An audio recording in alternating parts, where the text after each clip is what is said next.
Accident भ चुकल जाहिमे पैरमे बहुत ज़्यादा चोट लागल अछि और टाँका पड़ल अछि, जाहि कारणसँ हम चलि नहि पा रहल छी और लगभग 1 महीना तक हम अस्वस्थ ही रहब। ताहि दुआरे हम नववर्षके शुभकामना अपना ऑफिससँ समस्त दर्शकके दै छी। हमर मिथिला तक न्यूज़के फेसबुक पर फॉलो और यूट्यूब पर सब्सक्राइब केने छी, हुनका कोटि कोटि धन्यवाद। आ जे नहि केने छी हुनकासँ विनम्र निवेदन अछि जे हमरा फेसबुक पर मिथिला तक न्यूज़के फॉलो करी और यूट्यूब पर सब्सक्राइब करी। जय मिथिला, हम सरोज झा अहाँ समस्त मिथिलावासीके मिथिला तक न्यूज़मे स्वागत करै छी। अंग्रेजी कैलेंडर के अनुसार 1 जनवरीसँ नया साल जे अछि से शुरू भऽ जाइत अछि। 2023 जे अछि से इहो वर्ष शुरू भऽ चुकल अछि। 2023 हमसब अंग्रेजी कैलेंडर के अनुसार इन कऽ चुकलहुँ। आब जे छै से सबसँ पहिले तऽ जतेक दर्शक छी समस्त दर्शकके नववर्षके ढेर सारा शुभकामना आ बधाई। हम भगवानसँ प्रार्थना करै छी जे जतेक दर्शक छी हमर मिथिला तक न्यूज़के सब दर्शकके नववर्ष 2023 जे अछि से बहुत नीक जकाँ हँसी खुशी स्वस्थ बहुत धनीसँ जे छै से 2023 बीतय। जे भी 2022 कष्ट भेल ओ 2023 कष्ट नहि हुए।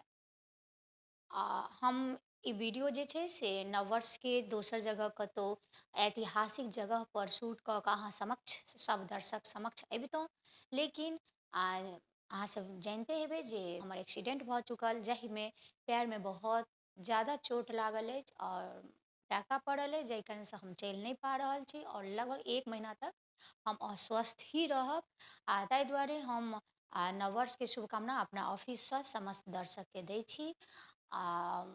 जखन हम अखन अहाँसँ बता दी जे हम अखन ग्राउंड रिपोर्टिंग नहीं कऽ सकै छी, ताहि दुआरे अखन हमर चैनल जे से सुना है, हम कोनो ग्राउंड रिपोर्टिंग नहीं कऽ पाबि रहल छी, जाहिके लेल हम क्षमा प्रार्थी छी अहाँ सबसँ। लेकिन जखने हम स्वस्थ हैब तऽ हम ग्राउंड रिपोर्टिंग करब। जे सही न्यूज़ छै, खबर छै, ओ अहाँ सब तक हम जरूर पहुँचाएब।